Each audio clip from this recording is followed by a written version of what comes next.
Les Anglais vont faire beaucoup de prisonniers allemands au tout début, dans les premiers mois. On décide à ce moment-là d'envoyer au Canada et dans d'autres pays du Commonwealth ces prisonniers allemands afin qu'ils soient gardés et qu'ils ne puissent pas s'évader. Alors, le Canada va se retrouver tranquillement, de 1940 à 1946, à recevoir plus de 35 000 prisonniers allemands. Et ce qui était plus inquiétant, c'est que l'Angleterre va envoyer les plus dangereux, officiers, commandants de sous-marins, pilotes, et c'est un peu le bordel. Les camps sont très mal organisés.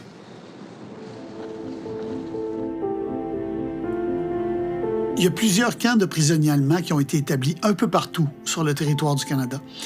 Il y a plusieurs histoires reliées à ces camps-là.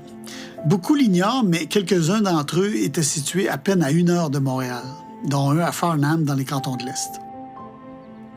Je me rends tout près à Fredericksburg, rencontrer la cinéaste et comédienne Micheline Anctil sur le verger que possédait sa famille durant la Seconde Guerre mondiale.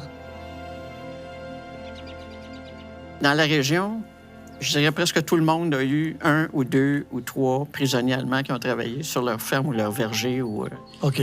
Ça ne s'est jamais su. Les gens ont comme eu honte de dire qu'il y avait eu des prisonniers allemands chez eux. Ça fait qu'on ne le disait pas fort. Parce que ce qui est arrivé, en gros, c'est qu'il faut comprendre que d'abord, quand les Allemands étaient faits prisonniers en Europe, ils les ramassaient à pelle. Et il n'y avait plus de ressources en Europe pour les garder. Les camps étaient pleins, il n'y avait pas de provisions suffisantes pour les garder. Ouais. Fait qu'ils les ont shippés au Canada, ils en ont shippé beaucoup, là.